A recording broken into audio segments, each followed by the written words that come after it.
Hello and welcome to module 6.1, crafting your content marketing plan. In this module, I'm going to reveal how you can get more exposure for your business with content marketing. You'll get to see how creating and sharing valuable content that serves your followers, your customers, and your potential customers will give you the upper hand over your competitors.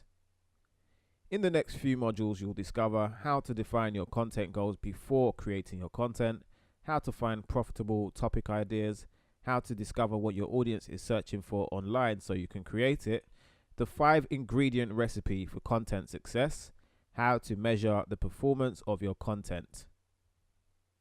So why do you need a content marketing plan?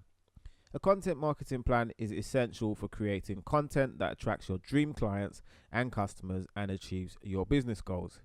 Having a plan will also ensure you never run out of ideas on what to blog about, what to make a video about, or what to send out in your email newsletter campaigns, for example.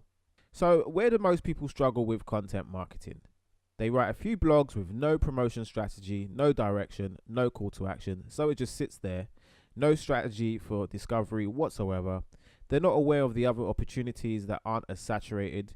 If everyone's doing blogging, why not do video, for example? No strategy for discovery, not consistent, not enough emphasis on inspiring, informing, or entertaining people, and the content just generally fails to connect with the audience. So here's the recipe for delicious content. This is something I call the ideas framework. So starting with I, informative, D is for digestible, E is for entertaining, A is for actionable, and S is for searchable.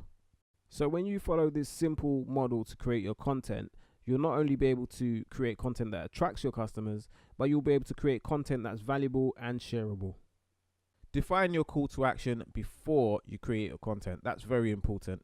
And the benefit of doing this before you create the content is that it'd be a lot easier to structure the content so it segues perfectly into your call to action. It also makes it a lot clearer to the audience what you want them to do next and makes your content much more effective. So let's talk about content goals. What is the outcome you hope to achieve by creating and sharing this particular piece of content? By defining your content goals, you'll have much more clarity, focus, and intentionality when it comes to creating content for your business. You'll feel a lot less overwhelmed and you'll get much more done. Defining your content goals for each piece of content you'll be creating is one of the most important things you can do before you create any particular piece of content for your brand.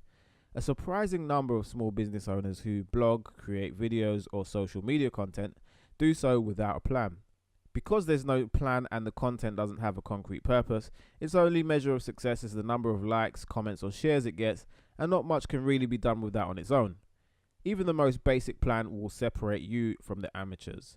That's why I always recommend using a content marketing plan to map out your content's goals and objectives before you even put pen to paper.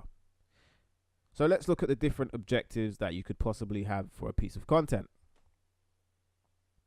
So the objective of your content could be any one of the following: lead generation, educating buyers, brand awareness, serving existing clients or customers, establishing your authority or expertise, to build your email list, to build your social media following, to drive sales, to drive traffic to a specific promotion, or to promote a future event. So here's what the content marketing plan looks like. I'm going to be showing that in the next slide. There will also be a free download for you to print out so you can start mapping out your content and your goals. So let's look at a breakdown of how this content marketing plan looks. So you start with the call to action, then you follow up with the objective. So the objective would be one of the ones that we've just mentioned. So it could be for lead generation, brand awareness. It could be to drive sales. So you decide and you put that in to that box there. Then content flavor, that's basically whether it's going to be a written post, a blog post, a visual post, for example Instagram or Pinterest. Will it be a video? Will it be a free ebook? That's entirely up to you, and you just map that out and record that before you even get started. So that makes the process a lot easier. So the channel is basically your publishing platform. So that's where you're going to actually be sharing the content. So the channel could be Instagram, Facebook, Pinterest, Twitter, it could be on YouTube. So that's the actual channel. Hashtags and keywords, this is what really affects your discoverability. It's really important. So your hashtags, your keywords, and your titles are what's going to essentially help you get discovered by your ideal target audience and those who are looking for products and services like yours. So it's a good idea to do some research beforehand and think of the sorts of keywords or hashtags people will be using to stumble across whatever it is that you're offering. There'll be a separate module for keyword research and that kind of stuff, as well as some hashtag research in a separate bonus module for Instagram. And but that's very, very powerful. You need to make sure that you optimize your content to give it the best chance of being discovered online. And finally, you have your start dates and your publish dates. So it's a good idea to have these in mind so you can batch produce your content, which I'll talk about in a second, because a lot of people don't have that consistency and they start and they stop and they start and they stop. The best thing to do is to map out your dates and know exactly when you want to have everything completed, so it's just a lot more smooth, and you can kind of keep tabs on what you're doing. So let's talk about batch production. This involves creating your content in batches and drip feeding it to your audience, building what's called a content pipeline. You can successfully keep up to date with all your online marketing tasks without feeling overwhelmed using this simple method. Now, you wouldn't bake one cupcake at a time, so why would you write one blog at a time, shoot one video at a time, or write one email at a time? When you're marketing your business online and you've got a tight schedule, the best thing you can do is to batch all your tasks on a weekly basis and build a content pipeline. So choose a day that you'll be focusing on creating content and stick to it religiously. You can then start building a stack of content ready to drip feed to your audience on a consistent basis, whether that's daily or weekly. The frequency doesn't really matter, but what really matters most is your consistency. Don't spend your entire week creating content. Dedicate 1 or 2 days at the most to create all of your content in batches. Drip feed your content to your audience and pick specific days when you'll focus on the promotion. So in most cases, daily and weekly content strategies work best in terms of building consistency. So for example, if you want to publish content 5 days a week, dedicate 1 day of the week to create 5 pieces of content rather than doing 1 piece of content 5 days a week. This method allows you to prepare for the unexpected and gives you the leverage you need to concentrate on other areas of your business for the rest of the week. Let's talk about measuring the success of your content. So you've got Google Analytics, Facebook Insights, Twitter Insights, and you can use special URLs and landing pages. You can set those up to track what you're doing and the activity of your campaigns. How many people are visiting your website versus completion of the goals you stated when defining your goals and objectives? You need to know those numbers.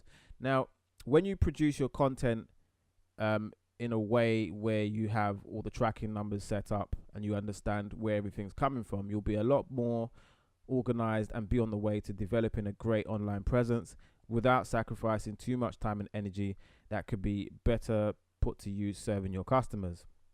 Okay, so to wrap up, what is the end goal for your piece of content? That's a key question that you should be asking, and you should record that on your content marketing plan. What questions will you answer and what problem will you help to solve? So that should be well thought of before you create your content as well. You should always define your call to action before you start. So you want to know exactly what it is you want your viewer, your audience to do directly after they've seen your content. The flavor of the content you'll be publishing. So that's whether that's going to be a blog, whether it's going to be an online seminar, whether it will be a live video stream. The choice is yours. But you need to be clear before you actually get started. What platforms will you be promoting it on? When you'll be publishing? And the key takeaways are always stick to the plan and be consistent, and make sure that you measure your campaigns as you go along.